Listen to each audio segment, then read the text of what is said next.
पहाडको भविष्य ट्राफिक जामले बिगार्यो। सिक्किम, दार्जिलिङ, कालिम्पोङ पर्यटक आउन रुचाउँदैनन्। 3 घण्टाको बाटो 6 घण्टा लाग्दछ। बीचमा वाशरूम फेसिलिटिज छैन, साथसाथै ट्राफिक रुल पालन भएको छैन।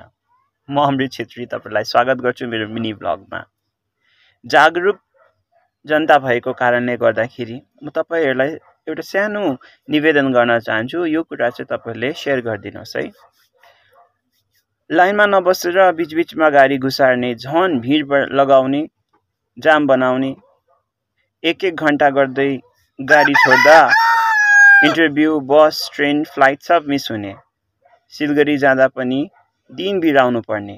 सिलगढीमा आफन्तहरू नभएको मानिस कहाँ जाने, कसकोमा बस्ने।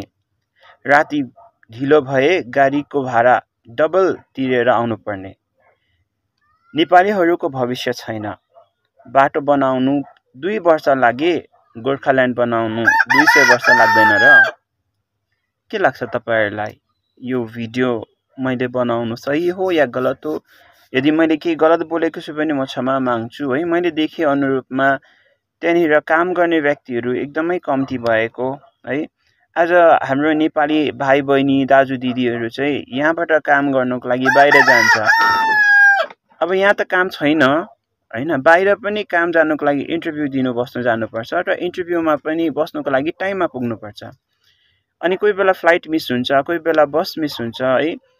अनि हामीलाई न त यहाँनिर काम छ न त बाहिर काम छ। बाहिर गर्न जाँदाखेरि पनि ट्राफिकले साह्रो परिरहेको छ। अब बाहिरबाट आउने मान्छेहरूले यहाँनिर है इन्भेस्ट गर्छ र त यहाँको लोकल मान्छेहरूले पनि केही पैसा कमाएर जीविका चलाउँछ। तर ट्राफिक यस्तो भए को आउनु रुचाउने? सोच्नुपर्ने अवस्था होइन होला र? कमेन्ट गर्नु होला।